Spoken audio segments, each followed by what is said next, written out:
Alright, welcome back ladies and gentlemen to the Feed Me Pixels review and recommendation series. I'm your host today, Larry the Chupacabra, and today we're going to be taking a look at the game Rise of the Tomb Raider, specifically the PC Port Edition, and all the things involved therein. And Rise of the Tomb Raider is an action-adventure game that takes you into the role of Lara Croft, the Tomb Raider, as you explore different sorts of mysteries revolving around ancient artifacts that have very real and very dangerous mystical powers, and in this case, it's an ancient relic that is said to grant immortality and, well, let you come back from the dead, and it sounds pretty spiffy to me. Rise of the Tomb Raider, like the previous Tomb Raider game, which rebooted the series, is developed by Crystal Dynamics and published by Square Enix, which is available for the standard price of $59.99 or around $60. The gameplay then for Rise of the Tomb Raider is split into three main categories. The primary category, of which makes up the gameplay of most people's experiences, will primarily be made up of running, gunning, and sneaking through various bushes and hidden obstacles in order to silently and safely dispatch members of a secret military mercenary organization who are hell-bent on finding ancient artifacts of unimaginable power in order to take over the world. And through this, you sort of encounter various different upgrades to your kit of tools as the enemy rushes onto the battlefield with new equipment. These include things like shotguns and AK-47s and assault rifles, and also grenades and explosives that you can use in order to devastate your enemies, and even attach explosive grenades to the end of arrows in case you want to send a distant candygram to those folks on the opposite ledge because you just can't be quite bothered to go over and greet them in person. And all of this stuff is fairly standard and pretty clean and straightforward, but the one thing that I was sort of disappointed by was the fact that no enemy ever really gets to be particularly challenging. Really, the only thing that can sort of get you stuck in a corner and potentially murder you is when the game just decides to throw a whole horde of enemies at you, seemingly for no reason, and you end up having to hide in very awkward cover simply because they'll one-shot you, or they'll all shoot you full of so many holes if you so much as point a pinky out of place.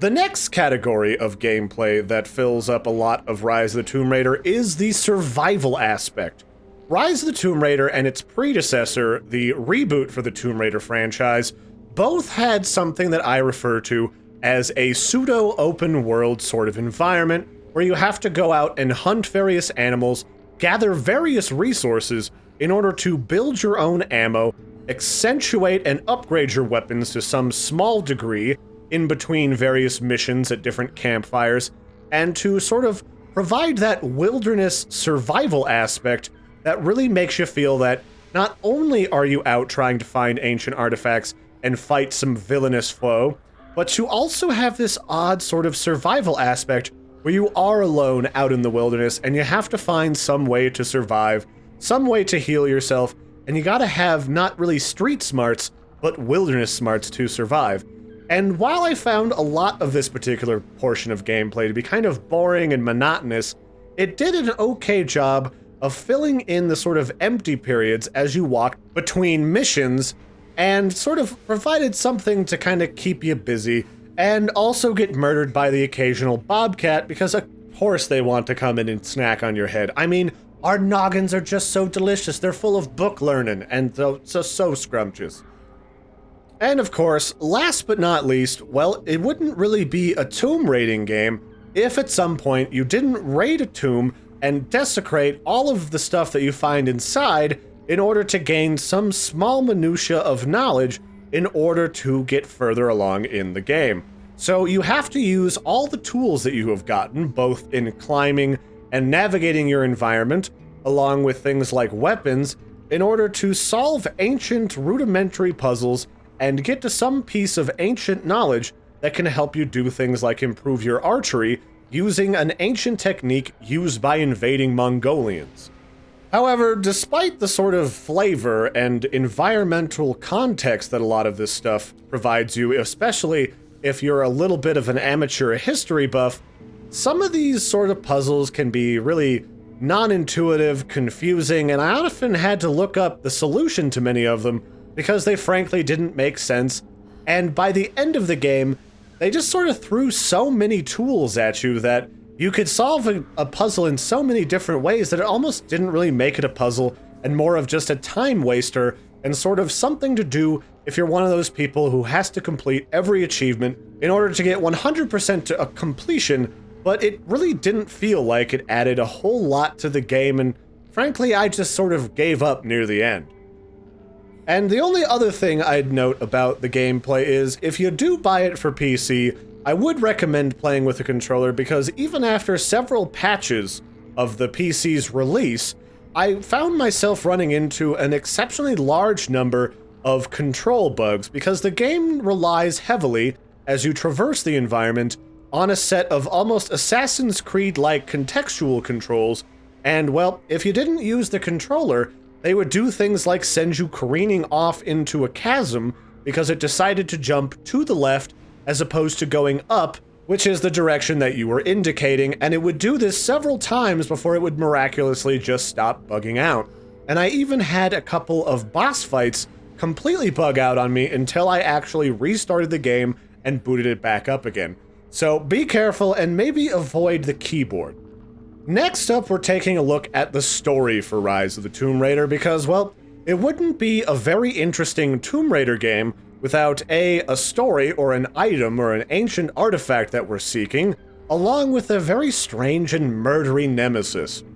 And in Rise of the Tomb Raider, the object that we are seeking is this object known only as the Divine Source, which is controlled and owned by a creature or a man known only as the Prophet of Constantinople. And this figure is described through the various scrolls and other writings that you encounter on your expedition as almost a Jesus-like figure who found some sort of holy relic that would grant you immortality and used its power to gather up his followers and flee from the Holy Land, being chased by a group known only as Trinity, who believes him to be a false prophet and a holder of weird heretical magic, and they flee to Siberia where they set up a new home and they defend it from all manner of invading people who are secretly controlled by this very same entity who goes from believing them to be weird and scary heretics to those that stole the divine power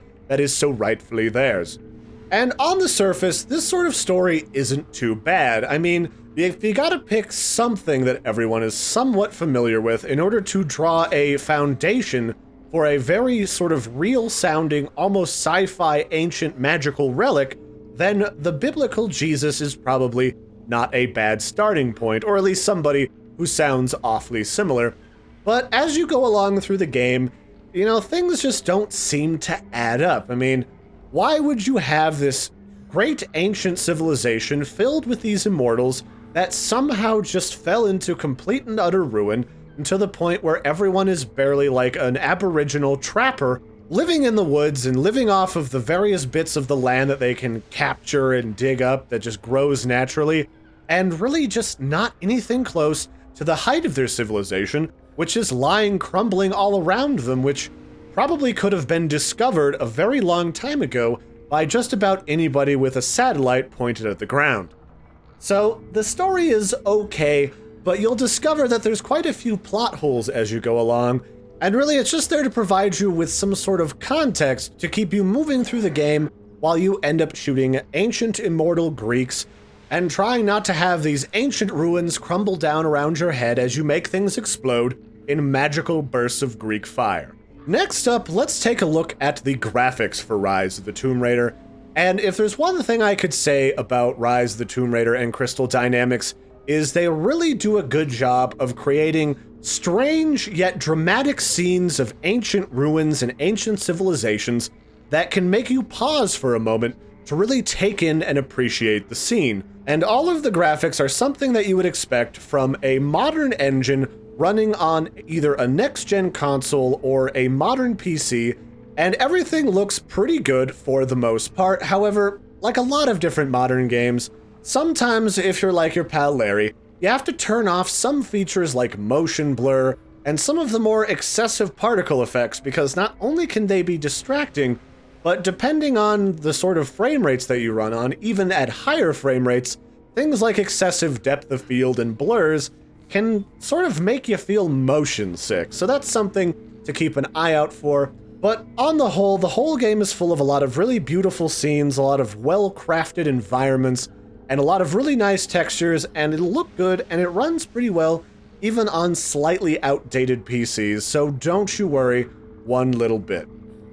Now, last but not least, let's take a look at the audio for the game. And much like you would expect from a game that's heavily versed in sort of story and history and ancient lore, there is a lot of very well done voice acting, not only in the primary characters that you see, both during cutscenes and listening to the radio as you go through the various missions and they report to you remotely, but there's also a lot of unique voice acting that goes into all of the different pieces of ancient writing that you read in order to find out the history of these ancient ruins and this ancient prophet that you're seeking, in order to try and find some sense in all of this crazy hubbub that's been going on. And really, I think the only thing that I found somewhat disappointing was simply that a few of the environmental sounds didn't quite sound like they synced up correctly, and they didn't quite feel as natural as so much of the other voice acting and other audio work that went into the game. So the audio is on par and is about, like I said with the graphics, what you would expect from a modern title, especially when they're being published by Square Enix. Alrighty, so the verdict then for Rise of the Tomb Raider is it's an alright game that I would rate at about a 5 or a 6 out of 10, and it'll provide you with around 8 to 12 hours of pretty decent, consistent gameplay, depending on whether or not you really are that interested in exploring every last one of the various tombs that you're presented with, because quite a few of them you're going to have to backtrack once you get new tools in order to get 100% completion to the game. But it's sort of a rudimentary standard shooter that has not a particularly interesting survival mechanic that's really depending on your interest in history and the various environmental building blocks that they provided you with in order to pull you through the game. And like I was saying earlier, is I found a number of bugs in the PC controls to the point where I had to switch to using the controller in order to finish the game reliably without running into a boatload of bugs. And honestly, I'd say you're best off waiting till a Steam summer sale or winter sale and getting it at a steep discount, much like a great number of people did with the original Tomb Raider reboot. So keep your eye out for that, and you should be good to go. And if you are interested in this title, it is available for both Xbox 360, Xbox One, PS4, and the PC, so you can get it on all of your favorite platforms, and it's available for $60, but again, I would wait to pick it up on a large sale. So that's it for this one, ladies and gentlemen. If you enjoyed this particular review, make sure to subscribe to Feed Me Pixels on YouTube, maybe check out our website where we have a lot of other great game reviews, and maybe check out Feed Me Pixels live on Twitch, where you can see all of our antics live and in person, and interact with us as we go and play through various games. So until next time, I've been your host, Larry the Chupacabra. Check me out on my own YouTube page, where I do a lot of Let's Plays, first looks, and my own reviews, and that link, along with all the other pertinent links to this video game and the Feed Me Pixels crew, are in the description. So have a good one, everybody, and I'll catch you next time. Toodles, everybody!